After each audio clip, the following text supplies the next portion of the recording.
Hello all of you. Now we are starting with a new chapter that is liability to pay in certain cases. अब ये जो chapter है ये basically deal करता है transitional cases, जैसे कि अमालगमेशन हो जाए, मर्जर हो जाए, सेल ऑफ बिजनेस हो जाए, पार्टनरशिप फर्म डिसॉल्व हो जाए या चेंज इन कॉन्स्टिट्यूशन हो जाए. तो ऐसे केसेस में, या फिर कोई माइनर है तो उसका गार्डियन, कोर्ट ऑफ वार्ड्स वगैरह वगैरह, तो ऐसे केस में लाइबिलिटी कैसे अराइज होगी और कौन पे करेगा. बहुत ही सिंपल चैप्टर है, कोई खास एक्सप्लेनेशन की जरूरत नहीं है. You have to just read it once and you will understand. Self understanding का चैप्टर है, so let's go through it a little bit faster. तो पहला सेक्शन देखते हैं, liability in case of transfer of business. मैंने फारूका classes आपको बेच दिया, खरीदते आप तो क्या होगा देखो. Where a taxable person liable to pay tax under this act transfers his business in whole or in part by sale, gift, lease, leave and licence, hire or in any other manner whatsoever. Complete sale भी हो सकता है, ये leave and licence भी हो सकता है, gift भी हो सकता है, लीज भी हो सकता है. मैंने बिजनेस आपको लीज पे दे दिया, ब्रांड नेम अपन लीज पे देते ना, तो वैसे the taxable person and the person to whom the business is so transferred shall jointly and severally be liable. Jointly यानी दोनों मिलके भी लायबल है और अलग अलग भी लायबल है. Severally, wholly or to the extent of such transfer to pay the tax, interest or any penalty due from the taxable person up to the time of such transfer, whether such tax, interest or penalty has been determined before such transfer but has remained unpaid or is determined thereafter. बड़ा interesting है, बड़ा खतरनाक है. किसी का existing business purchase किया तो liability आपके ऊपर भी आ सकती है. देख लो, समझ लो क्या बोल रहा है कि जो बेचने वाला पर्सन है और जो बायर है दोनों जॉइंटली एंड सेवरली लायबल है. किसके लिए? पुराने टैक्स के लिए. पुराना टैक्स जो डिटरमिन हो चुका था और ड्यू था जब आपने परचेज किया, या जो बाद में डिटरमाइन होगा. जैसे अपन ने देखा ना, फ्रॉड केस में 5 साल में नोटिस आ सकता है कभी भी. तो मैंने फ्रॉड किया, बिजनेस आपको ट्रांसफर कर दिया, बिजनेस बेच के मैं निकल गया. अब क्या होगा कि 2-3 साल बाद ऑफिसर को समझ में आया कि मैंने फ्रॉड किया था इस बिजनेस में, तो उसने नोटिस दिया, टैक्स असेस किया. अभी जो टैक्स असेस हुआ उसके लिए लायबल कौन है? मैं भी हूं और आप भी है बायर भी है. जॉइंटली एंड सेवरली, यानी गवर्नमेंट या तो मुझसे पूरा रिकवर कर ले, या आपसे पूरा रिकवर कर ले, या हम दोनों से मिलाकर रिकवर करें. We are jointly as well as severally liable. तो अगर मेरे पास पैसे से खत्म हो गए, मैंने बिजनेस आपको बेच दिया, पैसे जो आए थे सब उड़ा दिया और सब खत्म हो गया, बैंकरप्ट हो गया मैं, तो गवर्नमेंट का टैक्स तो रिकवर नहीं हो पाएगा. तो फिर गवर्नमेंट किससे रिकवर करेगा? आपसे भी रिकवर कर सकता है. तो देखो, किसी का एग्जिस्टिंग बिजनेस करना यानी कि लायबिलिटी को इनहेरिट करना है.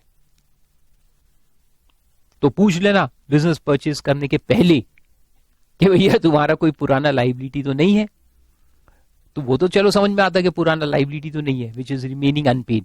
अगर है तो पहले उसको बोलेंगे भैया तुम पे करो, फिर हम बिजनेस परचेज करते, या उतना पैसा उसका काट लेना परचेज प्राइस में से कि भैया इतना पैसा काट के रख रहे हैं हम, क्योंकि क्या भरोसा हमको पे करना पड़े. ये तो चलो समझ में आएगा. But what about this? Determine there after, है ना? तो सोच समझ के खरीदना. Then, where the transferee of business referred to under 1 carries on such business either in his own name or in some other name, he shall be liable to pay tax on the supply of goods or service or both effected by him with effect from the date of such transfer. Obviously, transfer के बाद तो liability transfer ही की है. And shall, if he is a registered person under the act, apply within the prescribed time for amendment of his certificate of registration.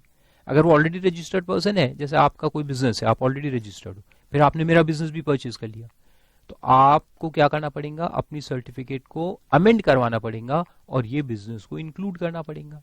Simple.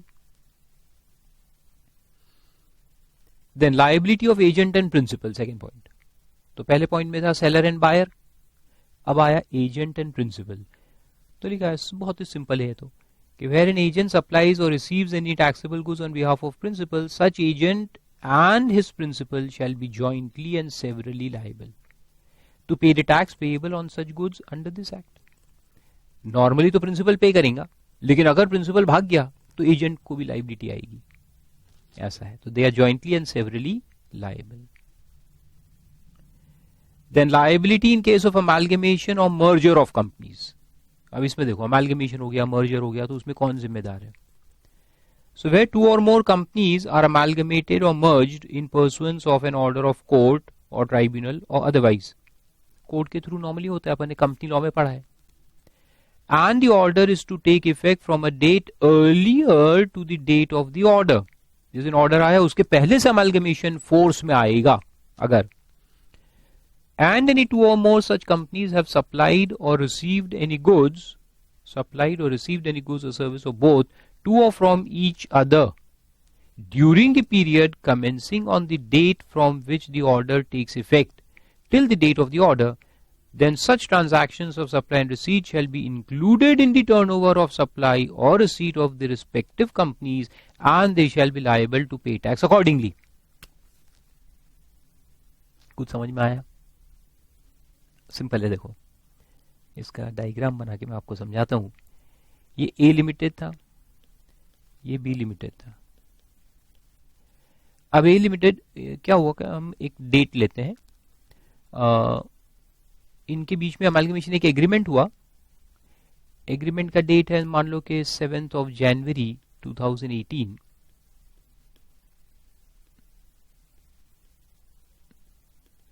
लेकिन court order जो आया sanctioning this amalgamation वो आया 3rd of March 2018 को. Order 3rd March को आया amalgamation order, लेकिन court ने कहा कि it will be effective from 7 January 18. तो amalgamation effective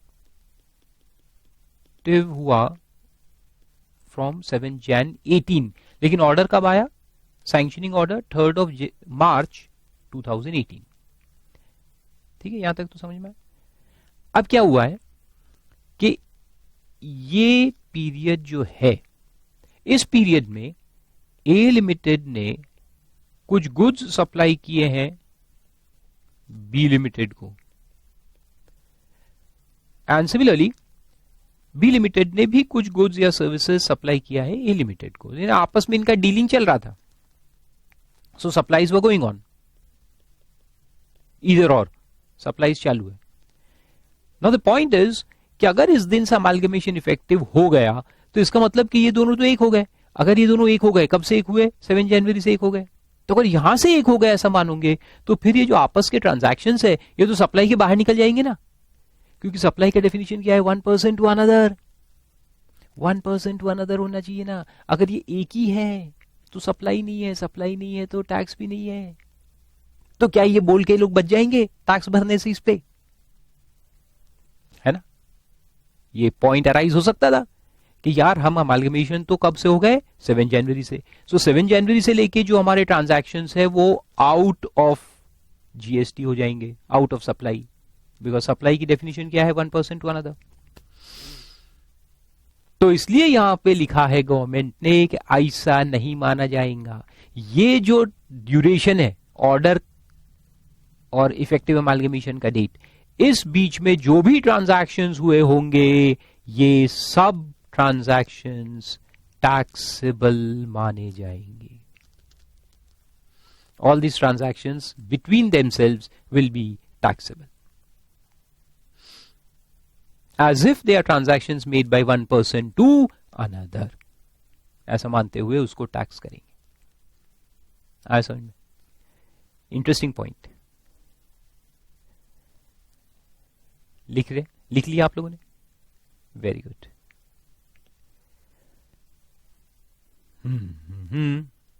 Then, notwithstanding anything contained in the said order, for all purposes of this act, the said two or more companies shall be treated as distinct companies for the period up to the date of the said order, and the registration certificates of the said companies shall be cancelled with effect from the date of the said order. तो देखो ये second assumption. तो पहले तो लिखा है taxable है, और टैक्सेबल है तो उसमें डीमिंग फिक्शन तो डालना पड़ेगा ना कि they are distinct persons, they are two separate persons. तो वो यहाँ लिखा है they are deemed to be separate till the date of the order. हालांकि अमालगमेशन इफेक्टिव 7 जैन से हुआ है, लेकिन ऑर्डर तो 3 मार्च का है. तो 7 जैन से 3 मार्च तक हम उनको डिस्टिंक्ट पर्सन्स ही मानेंगे और उनके आपस के ट्रांजैक्शंस को टैक्स करेंगे. और फिर 3 मार्च को उन दोनों के सर्टिफिकेट्स कैंसिल हो जाएंगे क्योंकि दोनों अमालगमेट हो गए. और अब अमालगमेटेड कंपनी जो रहेगी, नई न्यू कंपनी, वो अपना एक सर्टिफिकेट रजिस्ट्रेशन सेपरेटली करवाएगी और रजिस्ट्रेशन सर्टिफिकेट निकालेगी. गुड. फिर आगे चलो 88 पे चलते हैं.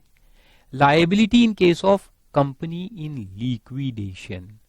अब ये जो सेक्शन हम पढ़ने वाले हैं ये हर एक लॉ में ये सेक्शन होता है. चाहे इनकम टैक्स देखो आप, यहां देखो पुराने एक्साइज में था, सर्विस टैक्स प्रोविजंस में था, और कंपनी लॉ में है. हर लॉ में ये एक सेक्शन रहता है कि अगर एक कंपनी लिक्विडेशन में जाती है तो उसका प्रोसीजर क्या है.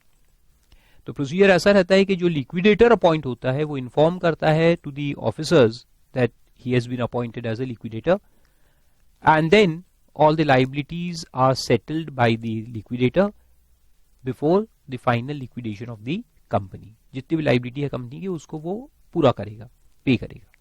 और अगर नहीं करता है तो then he would be personally liable to do it. तो देखो उसका पूरा प्रोसेस दिया है, देखते हैं. When any company is being wound up, whether under the orders of the court or tribunal or otherwise, यानी voluntary winding up भी हो सकता है या फिर कोर्ट ऑर्डर के अंदर हो सकता है या tribunal order. Every person appointed as a receiver of any assets of the company, जिसको अपन लिक्विडेटर कहते हैं, shall within 30 days of his appointment give intimation to the commissioner. Commissioner को बताएगा कि मैं अपॉइंट हो गया हूं एज लिक्विडेटर. फिर कमिश्नर क्या करता है देखो. Commissioner shall, after making such inquiry and calling for such information as he may deem fit, notify the liquidator within 3 months of the date on which he receives the intimation of the appointment of liquidator, the amount which in the opinion of Commissioner would be sufficient to provide for any tax, interest or penalty which is then or is likely to become due from the company. Commissioner अगले 3 महीने में उसको inform करेगा कि आप इतने का provision बनाओ. ये प्रोविजन का एक कॉन्सेप्ट है इसमें, क्योंकि लिक्विडेटर तो क्या है कि एसेट्स को बेचना शुरू करेंगे ना, तो टैक्स का भी प्रोविजन बना के रखना पड़ेगा ना before the amount is distributed to the other people, unsecured creditors and all. क्योंकि अपन ने लास्ट चैप्टर में पढ़ा कि गवर्नमेंट का फर्स्ट चार्ज होता है ना, चार्ज सबसे पहले आते हैं, तो इनके लिए अलग पैसा निकाल के रखना पड़ेगा टैक्स ड्यूज के लिए, and then the money has to be paid to the unsecured, right. तो कमिश्नर का काम यह है कि 3 महीने के अंदर उसको बताए कि कितना प्रोविजन बनाने का है, how much he should provide to cover the tax, interest, penalty or any other sum which is due or may become due from the company. तो मान लो कि लिक्विडेटर को नोटिस दिया इसने इंटीमेशन में, बोला कि तुम 30 लाख का प्रोविजन बना लो, 30 लाख का अमाउंट दिया. तो what the liquidator will do now? He will make a provision of 30 lakhs. उतना पैसा अलग कर देगा और बाकी पैसा जो है वो फिर बाकी लोगों में बढ़ जाएगा. ठीक है. और जब इसकी लाइबिलिटी फाइनली असेस होंगी, फाइनल जब असेसमेंट हो जाएगा, तो अगर 25 लाख पे असेसमेंट हुआ तो 30 लाख तो जमा करके हमने अलग से रखा ही है, उसमें से 25 लाख टैक्स पे कर देंगे, सिंपल.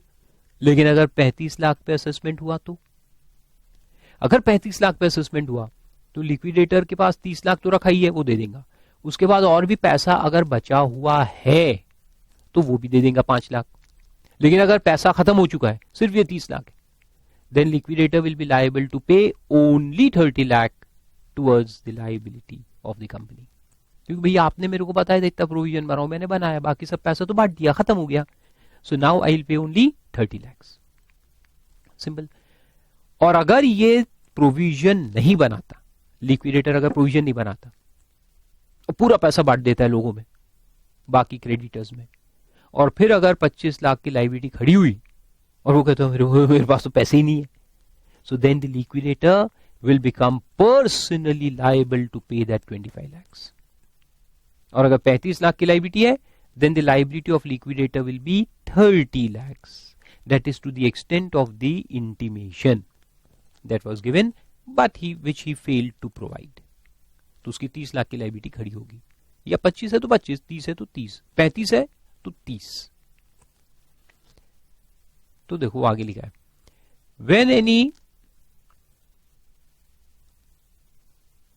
अच्छा वो तो पॉइंट में कवर हो गया. फिर आगे, when any private company is wound up, private company का अगर वाइंडिंग अप है, and any tax, interest or penalty determined under this act on the company for any period, whether before or in the course of liquidation or after liquidation, cannot be recovered, then every person who was a director of such company at any time during the period for which the tax was due shall be jointly and severally liable.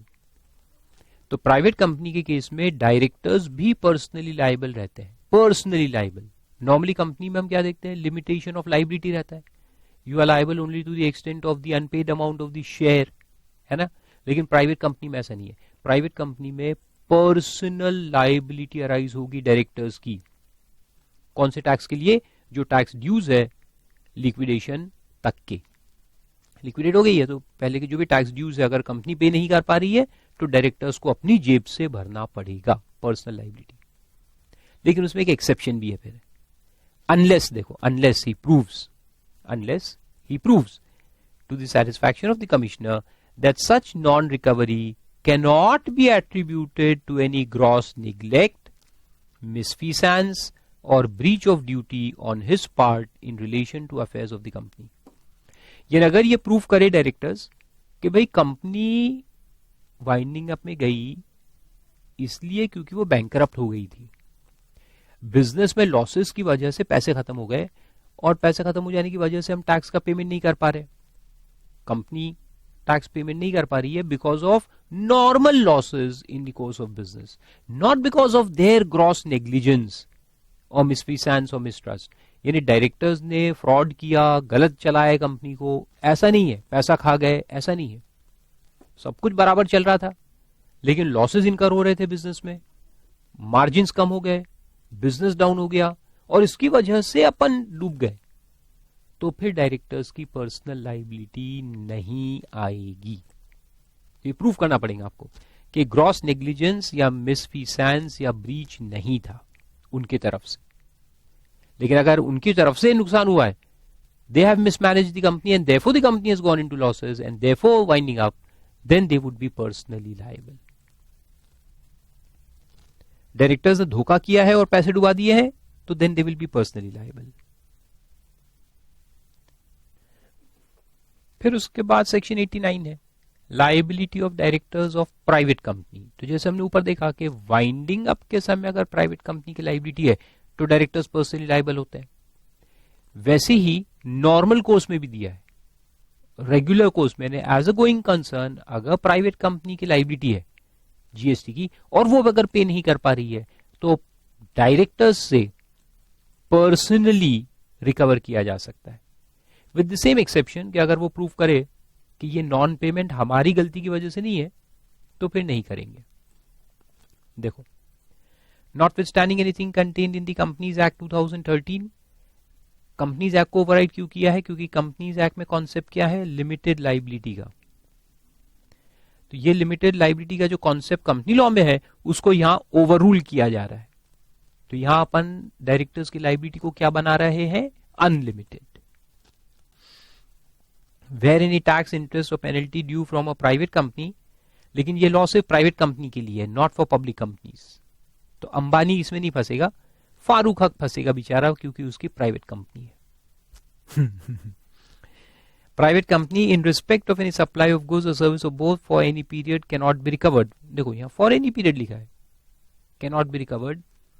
Then every person who was a director of the private company during such period shall be jointly and severally liable for the payment of such tax, interest or penalty, unless he proves that the non-recovery cannot be attributed to any gross neglect, misfeasance or breach of duty on his part in relation to affairs of the company. Simple.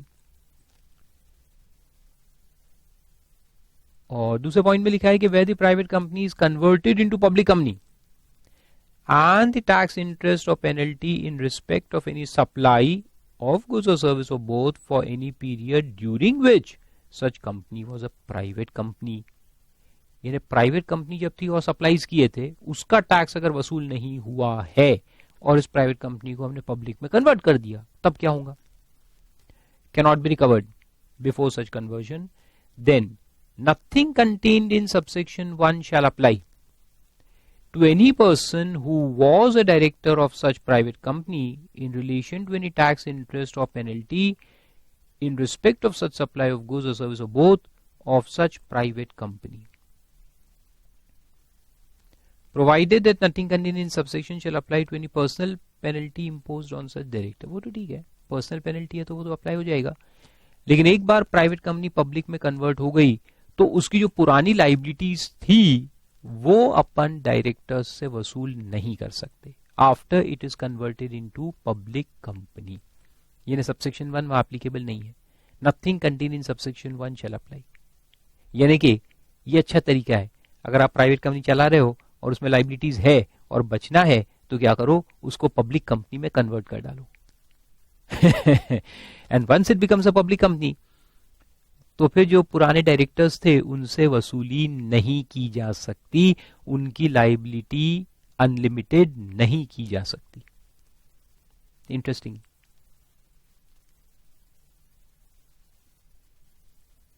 फिर आगे चलते हैं. Liability of partners of firm to pay tax. ये भी बहुत simple है. Partners की liability भी क्या है? जॉइंटली एंड सेवरल रहती है, तो वही है.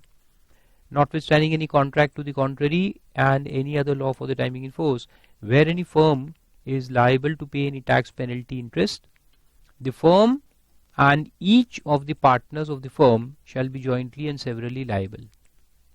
और यहाँ क्या लिखा है? Notwithstanding any contract to the contrary. यानी पार्टनरशिप एग्रीमेंट में अगर तुमने लिखा भी है कि there is one partner who is for profits only, ऐसा होता है ना उसमें, partner for profit only. Agreement में अगर लिखा है कि वो पार्टनर से प्रॉफिट शेयर करेगा, लाइबिलिटी और लॉस से शेयर नहीं करेगा, वो कुछ भी बना लो तुम कॉन्ट्रैक्ट, लेकिन लॉ में सब लायबल है.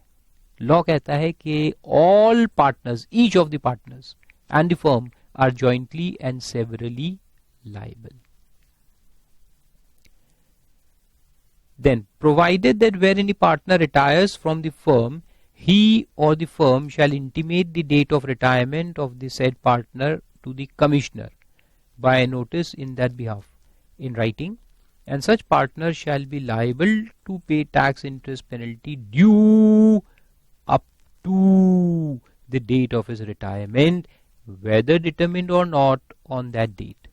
यानी डिटर्मिनेशन बाद में भी होगा अगर टैक्स का, लेकिन पुराना टैक्स है रिटायरमेंट के पहले का, तो उसके लिए वो जॉइंटली एंड सेवरली लायबल रहेगा. तो रिटायर्ड पार्टनर भी लायबल होता है up to the date of his retirement. जो भी टैक्स पुराना है, पुराने पीरियड का है, उसके लिए वो लायबल है. And provided further that if no such intimation is given, अगर इंटीमेशन नहीं दिया तो फिर क्या होगा? Within 1 month from the date of retirement the liability of such partner under the first proviso shall continue until the date on which such intimation is received by the commissioner. इसलिए intimation देना बहुत जरूरी है. अगर तुम नहीं दोगे तो जब तक के कमिश्नर को नहीं बताओगे तब तक तुम लायबल रहोगे. सिंपल है. Then liability of guardians and trustees. तो माइनर के केस में कि where the business in respect of any tax, interest, penalties payable under the act is carried on by any guardian, trustee or agent of a minor or other incapacitated person on behalf of and for the benefit of such minor or other incapacitated person. यानी guardian business कर रहा है on behalf of minor या incapacitated person, तो फिर क्या होगा? यानी पागल. The tax, interest or penalty shall be levied upon and recoverable from such guardian, trustee or agent in like manner and to the same extent as it would be determined and recoverable from such minor or the incapacitated person. तो in like manner, इसको underline करो, in like manner and to the same extent, इसका मतलब कि जो liability minor से recover की जा सकती थी उतनी लाइबिलिटी गार्डियन से भी रिकवर होगी, as it would be determined and recoverable from such minor, as if he were a major or capacitated person and as if he were conducting the business himself, and all the provisions of the act and rules shall apply accordingly.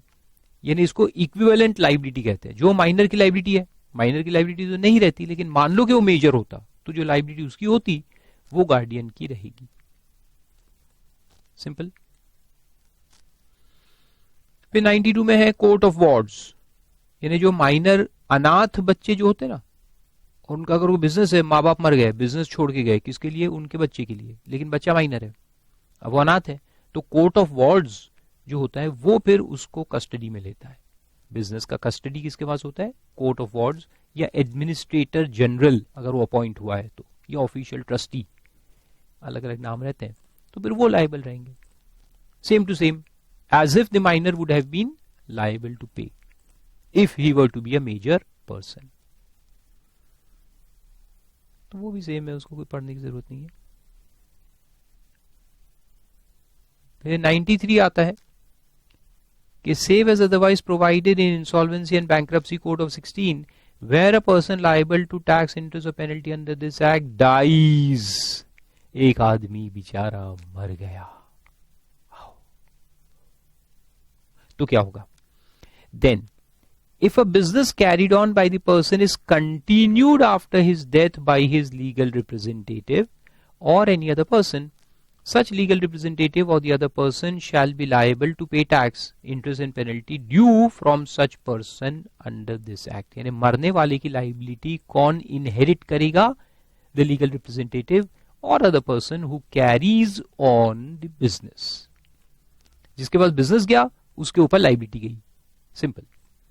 And if the business carried on by the person is discontinued, बाप का business बंद कर दिया गया, बेटों ने कहा हमको बिजनेस नहीं करना, बंद कर दो, whether before or after his death, या तो मरने के पहले या मरने के बाद, then his legal representative shall be liable to pay out of the estate of the deceased। यानी जो एसेट्स वो छोड़ के मरेगा उससे लाइबिलिटी को पे करना पड़ेगा। तो फिर वो पर्सनल लाइबिलिटी नहीं बनेगी, liability will B of the estate of the deceased. तो वन और ए और बी में डिफरेंस क्या है? अगर बिजनेस कंटिन्यू करते हैं तो वो personal liability of legal representative बनती है और द अदर पर्सन, यानी पूरा टैक्स भरने की लाइबिलिटी आएगी। और अगर बिजनेस को बंद कर दिया गया तो फिर liability will be only on the estate and not personal. तो ऐसा है, estate to the extent to which the estate is capable of meeting the liability. जितना अगर लाइबिलिटी 10 लाख की और एस्टेट 5 लाख का ही है तो भैया ले जाओ 5 लाख, खत्म। ऐसा is capable of meeting the charge, the tax, penalty or interest due from such person under this act, whether such tax, interest or penalty has been determined before or after।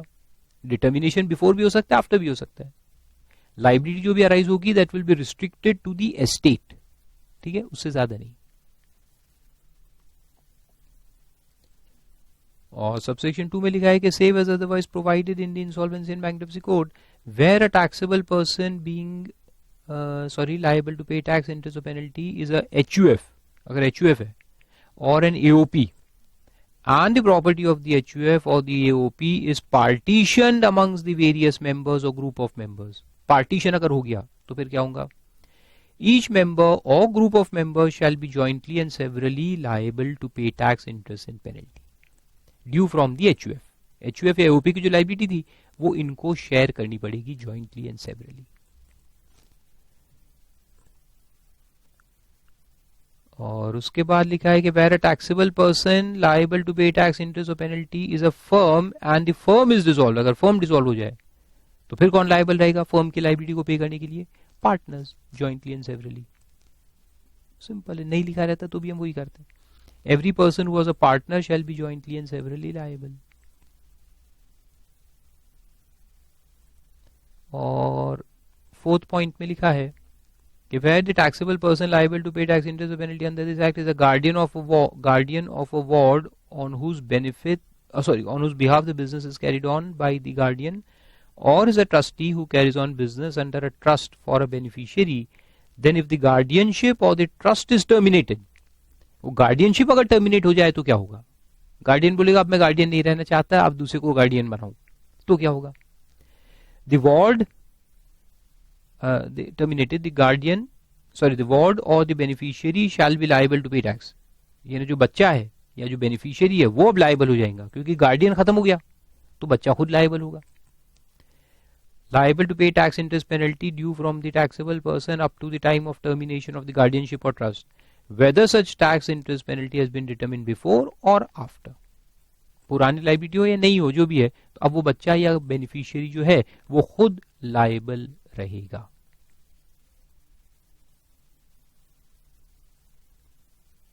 और फिर लाइबिलिटी इन अदर केसेस दिया है.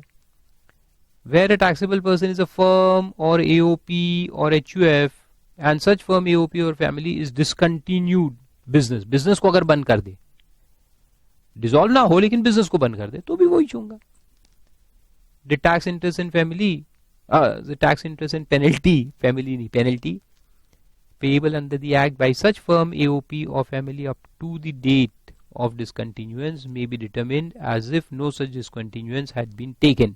यानी assessment जो होगा वो अपन अभी भी फर्म के हाथ में करेंगे, as if के firm is existing, as if के AOP इज एग्जिस्टिंग, इस तरह से उसका असेसमेंट करेंगे. और असेसमेंट करने के बाद लाइबल कौन रहेगा?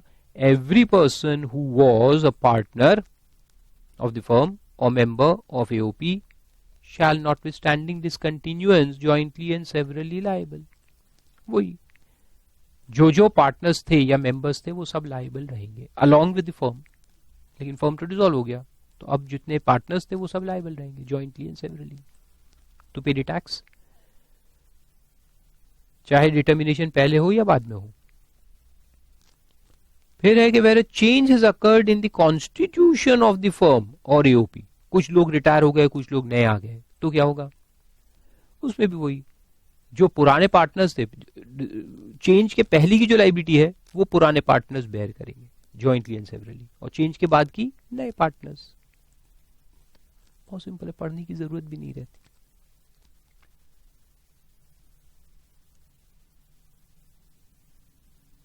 तो ऐसा है सिंपल है. थर्ड पॉइंट तो कुछ काम का भी नहीं है, right? So that is a simple chapter of liability in certain cases.